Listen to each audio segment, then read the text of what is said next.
Shalom. Pada hari ini saya mau membagikan firman Tuhan, yaitu tentang dua tanda kemunculan antikristus di akhir zaman. Jadi, untuk kemunculan antikristus di akhir zaman akan ada tanda-tanda yang dapat kita ketahui untuk kemunculan antikristus. Ya, kita akan melihat di dalam Lukas 12 ayat 54 sampai ayat 56. Lukas 12 ayat 54 sampai 56. Yesus berkata pula kepada orang banyak, apabila kamu melihat awan naik di sebelah barat, segera kamu berkata, akan datang hujan, dan hal itu memang terjadi. Dan apabila kamu melihat angin selatan bertiup, kamu berkata, hari akan panas terik, dan hal itu memang terjadi. Hai orang-orang munafik, rupa bumi dan langit, kamu tahu menilainya. Mengapakah kamu tidak dapat menilai zaman ini? Firman Tuhan berkata dalam Lukas 12, apabila kita melihat ke langit, melihat awan, ya, apabila awan mendung gelap dan kita tahu bahwa hal itu akan hujan, dan kemudian hujan turun. Jadi keadaan alam seperti hujan akan turun dapat dilihat dari tanda-tanda yang ada di langit, yaitu seperti awan gelap, kemudian ada bunyi guntur, petir, angin bertiup kencang, dan lain-lain. Jadi rupa-rupa langit, hal-hal yang akan terjadi dapat diketahui dengan melihat tanda-tanda. Demikian juga kemunculan antikris, ya, di mana antikristus akan muncul pada akhir zaman. Untuk kemunculan antikristus dapat dilihat melalui tanda-tanda. Seperti hujan akan turun, sebelum hujan turun maka ada tanda-tanda, ada awan gelap, awan mendung, ada bunyi petir, guntur. Demikian juga pada waktu antikristus akan muncul, akan menyatakan dirinya di akhir zaman, maka akan ada tanda-tandanya. Jadi ada dua tanda di sini, yaitu dua tanda kemunculan antikristus di akhir zaman. Tanda yang pertama yaitu adanya penyatuan satu pemerintahan. Ya. Adanya kegerakan menuju penyatuan satu pemerintahan, satu mata uang, dan satu agama. Jadi pada waktu akan munculnya antikristus di akhir zaman, jadi antikristus akan muncul di akhir zaman. Pada waktu antikristus akan muncul, maka di dunia akan ada suatu kegerakan, ya. Kegerakan yaitu untuk menuju kepada penyatuan satu pemerintahan, ya, di mana seluruh dunia dipimpin oleh satu orang pemerintah, ya. Kalau saat ini tiap-tiap negara diperintah oleh satu orang pemerintah, tetapi pada zaman antikris maka seluruh dunia dipimpin oleh satu orang pemerintah, yaitu antikris, ya. Jadi ada kegerakan di dunia ini, ya, ada gerakan, ada daya upaya, ada perundingan, ada rapat, ya, ada usaha untuk menuju kepada satu pemerintahan. Yang saat ini ada istilah yang dikenal oleh orang-orang yaitu New World Order, yaitu NWO, yaitu satu tatanan dunia baru, ya. Nah, kemudian kepada satu mata uang, ya, di mana saat ini tiap negara mempunyai mata uang masing-masing, seperti Indonesia mata uang rupiah, Amerika dolar, dan Inggris pound sterling, dan bermacam-macam mata uang di dunia. Tetapi semua mata uang di dunia ini akan disatukan menjadi satu mata uang.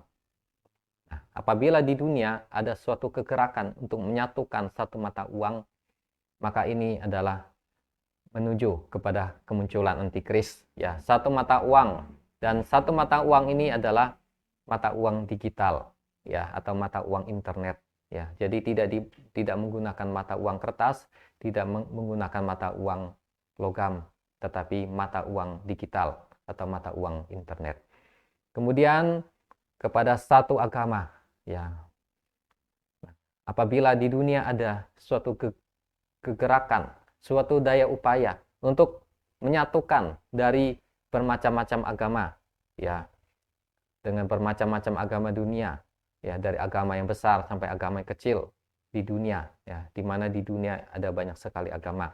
Nah, apabila ada suatu kegerakan, daya upaya untuk menyatukan seluruh agama di dunia menjadi satu agama, maka itu adalah suatu tanda menuju kemunculan antikris di akhir zaman, ya. Jadi kemunculan antikris ini akan didahului dengan suatu jalan, suatu kegerakan, seperti pada waktu di mana Yesus Kristus akan muncul, maka Yohanes Pembaptis mempersiapkan jalan, ya. Di mana sebelum Tuhan Yesus menyatakan dirinya, maka Yohanes Pembaptis diutus untuk mempersiapkan jalan bagi kedatangan Tuhan Yesus.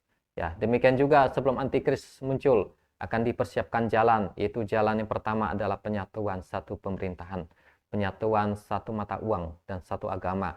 Jadi ada suatu kegerakan, ada suatu daya upaya untuk menyatukan, untuk menuju kepada satu pemerintahan, satu mata uang dan satu agama. Nah, jadi satu mata uang, yaitu mata uang digital yang akan dipakai di seluruh dunia. Nah, bila dihubungkan dengan Wahyu 13 ayat 16 sampai 17, ya, maka apabila tidak memiliki mata uang digital ini, tidak bisa membeli dan tidak bisa menjual. Artinya tidak bisa bisnis, tidak bisa jualan, dan tidak bisa membeli, ya. Nah, dan bila kita hubungkan dengan Wahyu 13 ayat 16 sampai 17, maka tanda tersebut, ya, untuk membeli dan menjual itu ada pada tangan kanan dan pada dahi kepala. Tangan kanan adalah tangan dan dahi adalah kepala. Jadi mata uang tersebut ditaruh, ya, pada tangan kanan dan di dahi. Nah, berarti di dalam tubuh manusia dimasukkan suatu tanda, suatu alat, ya, suatu benda elektronik, ya, suatu benda digital, ya, sehingga dapat melakukan transaksi, sehingga tidak diperlukan uang kertas atau uang logam lagi, tapi ada di tangan kanan dan di dahi. Semuanya ada ditulis dalam kitab Wahyu, yaitu Wahyu 13 ayat 16 sampai 17, ya. Nah, jadi tanda tersebut adalah suatu barang elektronik atau barang digital, ya.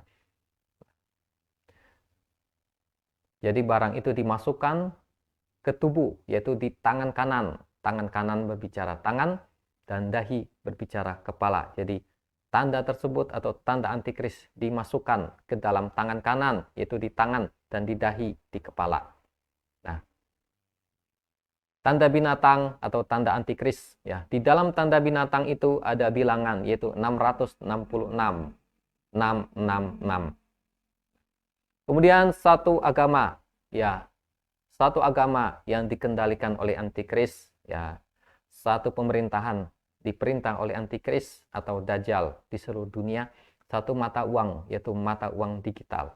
Kemudian satu agama, ya, yang dikendalikan oleh antikris. Kemudian ciri yang kedua yaitu adanya tanda binatang dijalankan di dunia. Apabila tanda binatang dijalankan di dunia, maka itu adalah tanda bahwa kemunculan antikris sudah dekat, ya. Artinya antikris sedang melakukan suatu program rencananya di dunia, ya, sebelum dia menyatakan dirinya di dunia. Jadi tanda binatang dijalankan di dunia, yaitu tanda yang kedua. Bagaimana caranya kita dapat melihat dan mengetahui akan tanda binatang ini, ya? Semuanya ada di dalam Alkitab, di dalam Wahyu 13 ayat 16 sampai 17, ya.